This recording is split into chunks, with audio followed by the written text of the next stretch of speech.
भाई रेणु कहता रहो कई तो रानी कहता रहो रेणुआ हम रेणुआ के भेणुआ कहे नहीं लोग बताइए भेणुआ इसके पास क्या है एक और जीवनी जान लो ये जीवनी 3 साल टेम्पू चलो ले तो सारा के अरे की घरवा के इज्जत डूबैलेगा एक बन के आ तोरा नियन बेटा जनी होखे दुश्मन के तोरा नियन बेटा जनी होखे दुश्मन के भाषा भोजपुरी के कहल जाला माई आ बीचे बाजार दिहले लुगाला सराई फेसबुक पर भोकतारे रोज बन के कुत्ता। नमस्कार, मैं विजय आनंद और आप देख रहे हैं जनता एक्सप्रेस। और हमारे साथ अभी भोजपुरी जगत के एक चर्चित चेहरा जिनका नाम सोनू पांडे हैं और हम आज सोनू पांडे से आपको रूबरू करवाएंगे। और चूँकि हमारे पास कुछ ऐसे ऐसे सवाल हैं और कुछ ऐसे ऐसे मुद्दे हैं जो हम आपके बीच रखने का प्रयास करेंगे और इनसे जवाब लेने का प्रयास करेंगे। सबसे पहले तो सर हमारे चैनल में आपका स्वागत है। जय हो भोजपुरिया जहान। सबसे पहले हम सोनू पांडे ये जनता एक्सप्रेस के माध्यम से तमाम सुने वाला के बार बार वंदन करतनी अभिनंदन करतनी। बड़ा खुशी भइल गिरावा सबे जगह पे आ गई जौना के छाछ कहल जाला। पहले तो आप एक भोजपुरी जगत से हैं जी जी और काफ़ी चर्चित आप व्यास भी हैं जी। और हमारा सवाल एक जो सारे जनता के मन में ये सवाल है वही सवाल हम आपसे भी सबसे पहला सवाल मेरा यही रहेगा कि भोजपुरी में जो अश्लीलता है और अश्लीलता दूर करने के लिए तमाम प्रकार के मुहिम चलाए जा रहे हैं लेकिन सारे मुहिम विफल हो रहे हैं। लेकिन उसी विफल भरे माहौल में कुछ ऐसे ऐसे अपने आप को लोक गायक कहने वाले व्यास हैं जो कि मैं तो कतई उनको व्यास नहीं मानता हूं, लेकिन चूंकि आप भी व्यास हैं भोजपुरी जगत के और वो लोग स्वघोषित लोक गायक भोजपुरी जगत के मानते हैं जो भोजपुरी में मतलब अश्लीलता को तो छोड़िए, अश्लीलता से भी ऊपर एक और श्रेणी वो लोग चढ़ गए हैं। बहुत कुछ कहल जा सकता, बहुत कुछ कहल जा सकता, सही बात बराबर कि और वो लोग सीधे गाली गलौज पर ही उतर आते हैं। और उम्मीद करते हैं आप समझ भी गए होंगे कि हम किनका नाम लेना चाह रहे हैं। अब जरा के हैं शब्द ना रही वो करते कहीं सहारा बा, जैसे कुत्ता के हैं शब्द का बा, राउरा के हैं शब्द बा कि छाकुन ले मारब डंटा ले मारब ओकर काम बा। कुत्ता नहीं भोकल वो सुरीला कोयल थोड़ा है कि बोली। आज के डेट में सबसे बड़ा विवाद बा जातिवाद। जातिवाद जातिवाद इस सारा गायक जतना बाणे बहुत माने बहुत लोग के हम का टेढ़ बोली, बाकी टेढ़ तो ऐसा बोल सकते नहीं कि यानी कि खुद अपना जात पर कॉन्फिडेंस नहीं है। ये डेली चिल्ला तरह से कि हम हई जात हैं हई जाते हैं। अरे सरवा तोर ससुर नाम थोड़े लेवे आयल बने कि अपन जाति या कुल गोत्र बताओ तरह जात या कुल गोत्र तो बताई कि टैलेंट बताओ बा। टैलेंट है कि है बा ना, टैलेंट तो 0% है लेकिन जहाँ जब जात की बात आती है तो उसमें लोग बता रहे हैं कि हम सहुआन स्टार हैं, हम पासवान स्टार हैं और उसी में लोग जोड़ते रहे कि हम अहिरान स्टार हैं। और अहिरान सबसे ज़्यादा तो इस विषय पर हमें दुख हो रहा है और इस बात पर कि अहिरान स्टार में लोग बता रहे हैं लेकिन उस समाज से बहुत बड़े बड़े व्यास हैं। रुकी रहो, बहुत बढ़िया बात उठा देनी। अहिरान स्टार स्टार के करा कहल जाला पता बा? ओहनी के तो एकदम नहीं खे पाता है, ये हम जानत नहीं ओहनी के नहीं खे पाता। स्टार मुख्य होला, स्टार केंद्र होला, स्टार अहिरान स्टार भगवान कृष्ण रहल है। ये कह तरह से गप देना दू चार गो कि हम भगवान कृष्ण के वंशज हैं। अरे भगवान कृष्ण स्टार रहले उनका के तो भीष्म पितामह शंख दिले रहले हमनिए के बरादरी से कहले कि ली रहुए शंख के जोग बने ए सरवन के तो हम एगो चट्टी बोड़ा ना देव यानी कि ओह लायक नहीं खस, एगो हारमोनिया के पत्ती के लायक नहीं खस। दूसरा नंबर कह तरह से कि अहिर अहिर अहिर भगवान कृष्ण जो रहे उनका नाम बेचा तरह से वो बात ना रहे। भगवान कृष्ण के तक कैपेसिटी रहे कि बाएं उंगली पर गोवर्धन पर्वत टंगले रहे ए सरवन से 20 किलो के बटा करा 10 मिनट टंगाई एकदम ना टंगाई। अब इसी भगवान कृष्ण का नाम लिए ना तो इसी में एक अपने आप को स्वघोषित अहिरान स्टार मानने वाले व्यास हैं जिनका नाम संतोष रेणु यादव है। जो कि हमको लगता है कि गाना उना तो शायद नहीं है उगाते हैं, भले लोग गायक मानते हैं अपने आप को लेकिन वो जानते हैं, सुनिए कह रहे हैं ना कि हम भगवान कृष्ण के वंशज हैं, मतलब भगवान कृष्ण का भी नाम वो लोग बदनाम करने का कोशिश कर रहे हैं। जे भी बढ़िया अनुभवी की यादव बा अहिर बा जे भी बउआ अपना के बतैबे ना करी कि हम हई शक्तिवान आदमी अपना के बतावेला। आ रहल बात कि हई रेणु कहता रहो कई तो रानी कहता रहो रेणुआ हम रेणुआ के भेणुआ कहे नहीं लोग बताइए भेणुआ इसके पास क्या है एक और जीवनी जान लो। ये जीवनी 3 साल टेम्पू चलो ले तो सारा के इसका 6 साल 7 साल पहले जब नरेंद्र मोदी का सरकार बना, उसी बीच में जीतन राम मांझी बने तो ये टेम्पू चलाता था, 500 रुपया कमा के आ जाके कैसेट गा दिलस। ई का जानी संस्कार। हमनी के यही जगह हारमोनियम के रीड पर देह छिलाइल बा, एक गाड़ी दे के देह छिलाइल बा।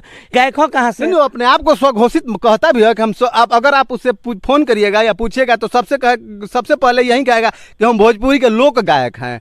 लोक गायक कहता है, लोक के माने ओकरा बुझाला, अब उसको पता है कि नहीं। जाके पूछल लो, जाके ओकरा से केहू चैनल वाला पूछो तो चैनल वाला के गाड़ी देता, तब तो हम लोग इंटरव्यू लेता। लेकिन अब गाली के जहाँ पर आप बात कर दिए, गाली पर और चैनल और पत्रकार को जहाँ तक गाली देने की बात आ गई, तो हम देख रहे हैं कि वो एक ऐसा लोक गायक है जो बार बार पत्रकारों को टारगेट कर रहा है। अभी आपने जो वीडियो वायरल देखा, ऑडियो वायरल देखा कि कुमार अभिनव को टारगेट किया, बार बार सच तक के न्यूज जो मनीष कश्यप हैं उनको भी वो हमेशा टारगेट में लेता है। मतलब हम इसी बक्सर जिले के काफी चर्चित एक पत्रकार हैं कुमार अभिनव, जो पब्लिक प्लेटफॉर्म से हैं, और उन्होंने कभी एक इंटरव्यू लिया था संतोष रेणु का, और शायद अभी 15-20 दिन पहले वो इंटरव्यू उन्होंने किसी एक ब्लॉग करके चैनल पर डाला था।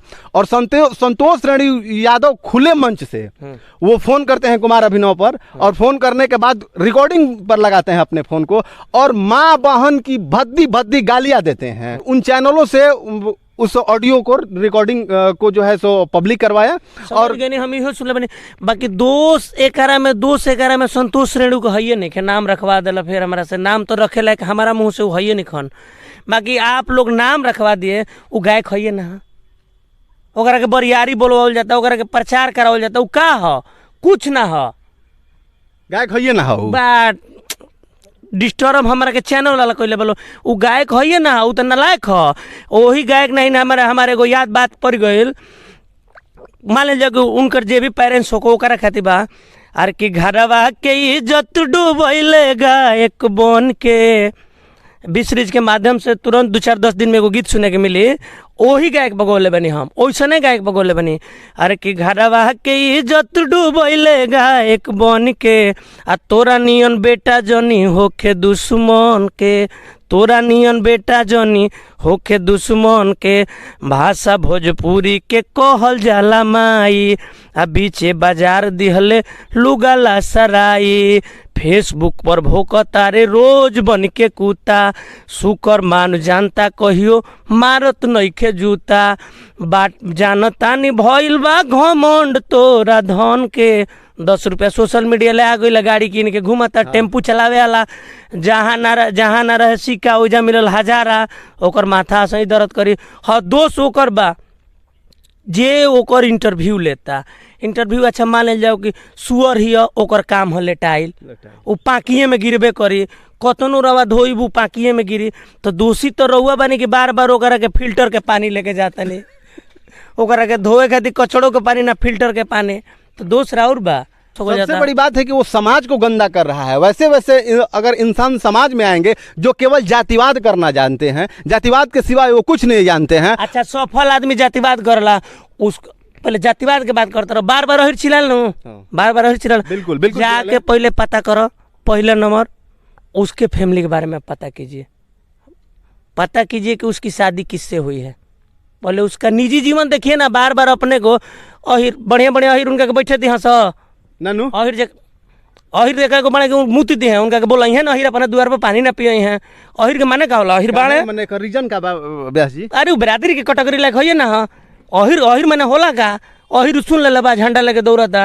अहिर कहे को जे अहिर वास्तव में वाकई में अहिर बुलंद अहिर बा, वो ओकरा से अपन नाता रखल बुरबा काहे करे। और ब्याह वाला कौन मैटर रहा बताओ है कि क्रॉस है उसका शादी, उहे न कनिया के पहले जाके उनका मामा के पता करो ना, 3 साल के डिटेल्स देने नो, पहले मीडिया ला जाके पता करो उनकर मामा गांव कहाँ हो, उनका बाबू के ससुराल कहाँ हो, छोड़ा ना, ये अपने बियाह के कारण कोई बजामान पहले ही पता करो ना। मतलब उसमें भी फॉल्ट है, फॉल्ट, महा फॉल्ट, मेजर फॉल्ट जगह के अंग्रेजी में कहल जाला। बहुत खतरनाक आदमी है। ऐसने कुल गायक, ऐसने कुल भोजपुरी देखते हुए हम 2011 में कहले रहनी, गलती ना रहे। हर की जमन जमन मन करे तमन तमन गावसन, खूब गावसन, आय अपन माई गावसन, खूब गावसन। का उस समय जमाना नहीं था जब ये आपने गाना गाया, सब सुन रहे, ओकर अच्छा खासा सराहनीय मिल रहे। कल्पना दीदी तक सुन रहे, मनोज तिवारी सुन रहे, भरत शर्मा सुन रहे, ओकरा में बढ़िया लोग के जिक्र रहे। बहुत सराहना भी भई रहे, बाकी कइल का जाई। आज के डेट में नाम भगवान दास तुमड़ी में जले ना। यानी के भूल के भी बढ़िया यादव बढ़िया अहिर यानी के माने पर तैयार नहीं कि अहिर हंस 2-4 गो मानस लइका यानी के माने के तैयार नहीं खस देखावो कि को गो अहिर के यानी के प्रोग्राम भइल है एक कहू ना। आ साल में अगर 60 गो प्रोग्राम होला तो 30 गो प्रोग्राम हम अहिर के यहाँ गावे नहीं। पता कर 30 गो अहिर के यहाँ प्रोग्राम गावे नहीं, छोट हो को चाहे बड़ हो को, यानी कि क्यों नहीं बोलावेला बताओ ना।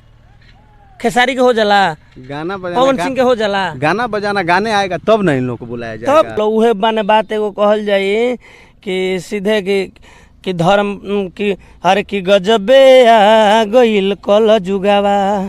साफ बात बा कि गजबे आ गइल कल जुगावा, आ गजबे आ गइल कल जुगावा। धर्म के नाम पर बेभरम बा दुनिया, आ बाड़सन भूतवे पूजात। पत्रकार साहेब बाड़सन भूतवे पूजात। जातिवाद से हट के समाजवाद, हमने के समाजवाद से जिए नहीं जा। समाजवाद से हमने के जिए का चलला गीत संगीत के माध्यम से ही बा के परिचय बाद आदमी जौन कुछ भी लौकता गीत संगीत के देन से लौकता। बहुत बहुत धन्यवाद आपका। लेकिन हम जाते जाते हम चाहेंगे कि हमारे दर्शकों के लिए कुछ एक अच्छा सा गीत मनोरंजन के लिए एक गा दीजिए। 2 कड़ी ही सही, लेकिन एक अच्छा गीत गा दीजिए। अच्छा, जो समाज में एक मतलब अच्छा संदेश निकले, और समाज को क्या संदेश देना चाहेंगे ये भी हम अंतिम में बस आपसे एक निवेदन रहेगा। तो वर्तमान स्थिति में यह लौकता अरे कि जमाना बदल गईल हो, जमाना बदल गईल, जमाना बदल गईल हो, जमाना बदल गईल कि देख हे भगवाना है, जमाना बदल गईल। भजन के नाम पर बाजे गारी केहू के नहीं खे ध्यान। गायक के स्तर कुकुर से नीचे, गायक के स्तर कुकुर से नीचे, तब भइल अभिमान कि देख हे भगवाना है, जमाना बदल गई। वाह वाह वाह वाह, का कहल जी। वाह।